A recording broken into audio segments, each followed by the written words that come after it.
Ahoj, vítejte u dalšího videa o hodinkách. Dneska tady máme jednu opravdu hodinářskou libůstku, jednoručkové hodinky od Meistersinger.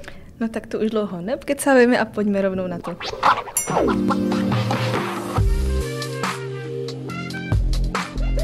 Když mezi hodinkovými zapálenci zmíníte hodinky s jednou ručkou, většině se vybaví asi právě značka Meistersinger.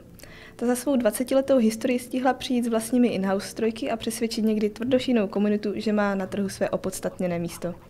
Tuto ryze hodinářskou značku založil v roce 2001 Manfred Bressler v německém městečku Münster. No a nechtěl přijít jenom s další hodinářskou značkou, kterých je na trhu docela hodně, ale chtěl být v něčem unikátní. A tak se zaměřil na segment, který je dneska docela upozaděný, ale možná, že dneska dokáže zaujmout mnohem víc, než vlastně kdy předtím. Za myšlenkou jednoruček stála i Bresslerova vášeň pro minimalismus a hodinařinu 18. století. Inspirace tady vycházela ze starých věžních hodin s jednou ručkou, anebo taky z kapesních hodinek Louise Bregueta. No ale taky přesvědčení samotného Bresslera, že dokonalost nepřichází během sekund. A tak vznikly jednoručkové hodinky. O jejich historii i filozofii už jsem se rozkecala v samostatném videu, kde navíc najdete i návod, jak takové jednoručkové hodinky vlastně přečíst, takže mrkněte do popisku, kde vám necháme odkaz. Ve zkratce ale Meistersinger vychází z myšlenky, že žijeme ve vystresované době, kdy vlastně neustále sledujeme čas s obavami, že něco nestíháme. A možná je začít třeba čas vnímat trošku jinak. No a právě jednoručky nabízí takový uvolněný způsob čtení času, kdy se máme zaměřit spíše na okamžik, než na pouhé sekundy. No a zajímavé je i to, jak se značka dostala ke svému jménu a samostatnému logu. Protože se Meistersinger snaží vrátit k počátkům hodinářství, i jejich název vychází z tradice. Takzvaní Meistersinger byli členové cechu zpěváků a básníků ve středověkém Německu. Jejich název, tedy Meister, vycházel z privilegií, že mohli vlastně skládat nové básně a melodie. Jejich popularita vrcholila v 16. století. No a o jejich počínání napsal i svou slavnou operu Richard Wagner, Mistři pěvci norimberští. No a protože se značka vlastně taky snaží tak trošku vytvářet něco nového v zaběhnutém segmentu hodinek, zvolili se právě tento příznačný název. No a logo na druhou stranu vychází z filozofie uvolněného vnímání času. Představuje fermatu, tedy znaménko v notovém zápise znamenající jakési zvolnění nebo prodloužení noty, u které se nachází. No a to nejlepší v překladu do češtiny znamená fermata korunka. No a právě na korunce toto logo zpravidla u hodinek taky najdete. Celá kolekce hodinek Meistersinger má několik společných prvků, díky kterým jsou snadno rozeznatelné. Když totiž vidíte jejich hodinky, skoro s jistotou poznáte, že jsou to právě Meistersinger. No a to se nepodaří každé značce. Především mají teda samozřejmě jednu ručku, ale kromě toho se taky vždycky setkáte s dvojčíselným arabským označením pro hodiny na 12hodinovém číselníku. Taky tam vždycky najdete 144 indexů, kdy každý index znamená vlastně 5minutový interval. 15minutové intervaly jsou navíc ještě zvýrazněny. No a z tohoto kritéria neslevuje Meistersinger ani u modelů, které mají nějaké ty komplikace navíc, ať už se bavíme o dnu v týdnu, v měsíci, měsíčních fází a podobně. A neslouží to jenom kvůli tomu, abyste hodinky snadno rozeznali, ale taky, aby měli dobrou čitelnost. Taky si můžete být jistí, že uvnitř každých hodinek Meistersinger tiká mechanický strojek, ať už s ručním nebo s automatickým nátahem. Kvarcové hodinky tady nehledejte.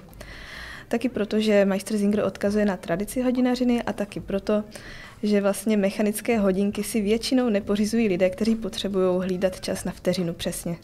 No a i když je značka Meistersinger německou, sází na spolehlivé strojky od švýcarské Selity. Ostatně jako mnoho dalších německých značek, například Bruno Sennler, které už jsme se tady podrobněji věnovali. Nejvíc si ale považují toho, že za svou zhruba 20letou historii vytvořili už 3 vlastní in-house kalibry. S ručním nátahem a ukazatelem rezervy chodu a s automatickým nátahem. Výjimečné na nich především to, že mají vlastně 2 perovníky a díky tomu získávají až 120hodinovou rezervu chodu. No a právě jejich první in-house kalibr získal i německou cenu za design. No ale i mnohé hodinky byly za své designy oceněny prestižními cenami, například Red Dot Award. No a pojďme se podívat i na samostatné hodinky. Meistersinger totiž svoje hodinky rozděluje do celkem 4 řad. Classic, Classic Plus, Meisterstück a taky New Vintage. V základní řadě Classic najdeme 3 kolekce, Number 1, Number 3 a Pangea. Nejcharakterističtější je pak samozřejmě Number 1, kde vlastně najdeme pouze minimalistický design, žádné komplikace a pouze ruční nátah. Number 3 se potom oproti jedničce liší především v tom, že strojky už nabízí automatický nátah. No a kolekce Panga je zase zajímavá svou ležerní hravostí, co se designu týče, ale stále je velmi elegantní. A i tady už se setkáme potom s automatickým nátahem u strojku.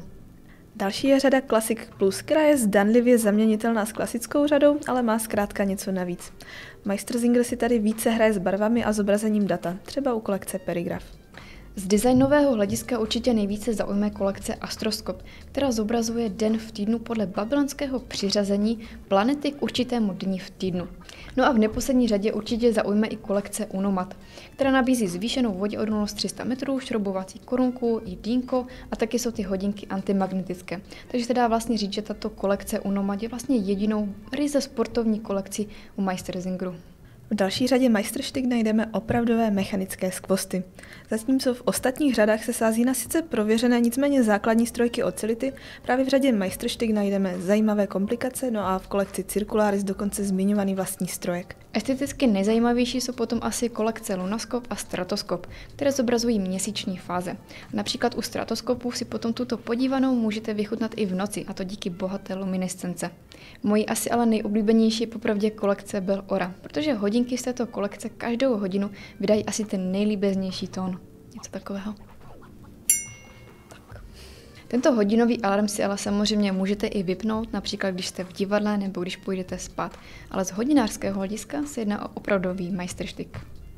Poslední je řada New Vintage a hodinky z této řady vyvolávají asi podobnou nostalgii, jako třeba staré fotoaparáty nebo gramofony. Designově vychází z 50. nebo 60. let a najdeme v ní 3 kolekce. Vintago, Metris nebo Nio. A všechny mají specifické designové prvky. Tak třeba kolekce Metris je snadno rozpoznatelná díky specifickému tvaru pouzdra. Navíc mají tyto hodinky i zvýšenou voděodolnost na 200 metrů. No a třeba kolekce Nio je potom zase specifická s úženým okrajem, takže krásně vynikne ten číselník. Zvláště u modelu, který tady máme dneska i celou dobu před sebou, s krásně červenou barvou. Navíc je tato kolekce jedna z mála, která používá retro plastová sklíčka, protože u ostatních hodinek se obvykle setkáme se safírem. A kolekce Vintago, tak to je teprve skutečné retro. Má klasický tvar, stlumené barvy a zajímavě řešenou datumovku a taky vypouklé sklíčko. No a kromě toho dělá Meistersinger občas i fakt zajímavé limitky, které jsou zajímavé nejen tou estetickou stránkou, ale taky příběhem v pozadí. Z poslední doby je to například limitka o 10 kusech, která vznikla přímo pro Českou republiku. Na dýnku hodinek pak byla podobizna a podpis našeho slavného skladatele Antonína Dvořáka. Mezi aktuálně nejzajímavější patří rozhodně Meistersinger Planet Earth. Limitka o 500 kusech vznikla ve spolupráci s World Wildlife Fund for Nature a kromě notné dávky kreativity nabízí také upozornění na globální problémy naší země. Tak to bylo krátké představení nemálo zajímavé značky Meistersinger a věříme, že se tímto zatím jenom rozjíždí. Má za sebou už nějakých 20 let existence a my se můžeme jen těšit, kam až svou kreativitu ještě posune. No a my se budeme těšit u nějakého dalšího videa o hodinkách. Moc děkujeme za sledování, odběry, like či komentáře a nezapomeňte, že ten správný čas je teď.